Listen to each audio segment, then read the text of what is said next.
அனைவருக்கும் வணக்கம். இன்றைக்கி வீடியோ வந்து ஒரு ஜவ்வு கிழிஞ்சிருக்கு அப்படின்றத வீட்லேயே நம்ம சுயமாக பரிசோதனை பண்ணி தெரிஞ்சுக்கிறது எப்படி அதுதான். அதுக்கு முன்னாடி ஜவ்வுனா என்னென்னு தெரிஞ்சுக்கோங்க. எல்லா மூட்டுகள்லையும் எல்லா ஜாயிண்ட்லேயுமே ஜவ்வுகள் இருக்கும். ஜவ்வுகள் வந்து 4 டைரெக்ஷன்லேயும் இருக்கும். Anterior, posterior, medial, lateral. இன்னும் சில ஜாயின்ஸில் வந்து மூமெண்ட்டுக்கு ஏற்ற மாதிரி ஜவ்வுகள் எண்ணிக்கையும் அதிகமாகவே இருக்கும். இந்த ஜவ்வுகளோட முக்கியமான ரோல் என்னென்னா, மூட்டை பாதுகாக்கிறது.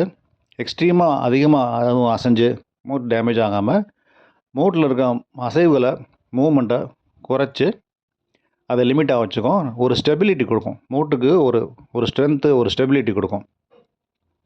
இந்த ஜவ்வுகள் ஏன் கிழியுது அப்படின்னா, அதிகமான ஃபோர்ஸ் படும்போது இல்லை எஃபர்ட் எடுக்கும்போது கிழியும். உதாரணத்துக்கு பார்த்திங்கன்னா, ஜிம்மில் போய் வெயிட் தூக்கும்போது வழக்கமாக தூக்குற வெயிட்டை விட ரொம்ப எக்ஸ்ட்ரீமாக அதிகமாகவே தூக்கிட்டாலோ, இல்லை வெயிட் தூக்கும்போது சரியான டெக்னிக் ஃபாலோ பண்ணாமல் கொஞ்சம் ஸ்லிப் ஆகிடுச்சு, கை ஸ்லிப்பரியாக இருக்குது அப்படின்னாலோ, ப்ராப்பராக வார்ம் அப் பண்ணாமல் டயட்டில் வந்து ஃபைபர் அதிகம் எடுத்துக்காமல் இருக்கும்போது வெயிட்டில் ஜவ்வு கிழியும். அது மாதிரி ரோட் டிராஃபிக் ஆக்சிடெண்ட் ஒரு காரணம். ஆக்சிடெண்ட் ஆகும்போது உடம்புல அடிபடும். காராக இருந்தாலும் பைக்காக இருந்தாலும் கீழே விழும்போது அடிபடும். அப்போ ஜவ்வுகள் கிழியும். இப்போது ஒரு ஜவ்வு கிழிஞ்சிருக்கு அப்படின்னா எப்படி தெரிஞ்சுக்கலான்னா, அந்த இடத்துல வந்து வலி அதிகமாக இருக்கும். ஆப்வியஸ்லி அசைவு வந்து ரொம்ப லிமிட்டடாக இருக்கும்.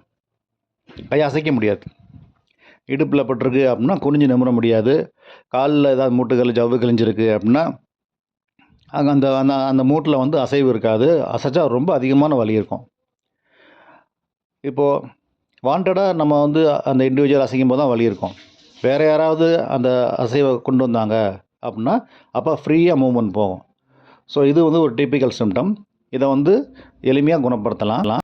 எப்படி எலும்பு எத்தனை பீஸாக உடஞ்சாலும் அதை சேர்த்து வைக்கும்போது அந்த புண்ணு ஆறுதோ, மாவு கட்டு போட்டு குணப்படுத்த முடியுமோ, அந்த மாதிரி கிழிந்த ஜவ்வையும் நாம் சரியான பொசிஷனில் அலைன் பண்ணி அதை க்யூர் பண்ணிடலாம். அதுக்கு ஒன்றும் சில கட்டு இருக்குது. க்ரெப் பேண்டேஜு, எல்போ பிரேஸு, ஷோல்டர் பிரேஸ்ன்னு சொல்லுவோம்.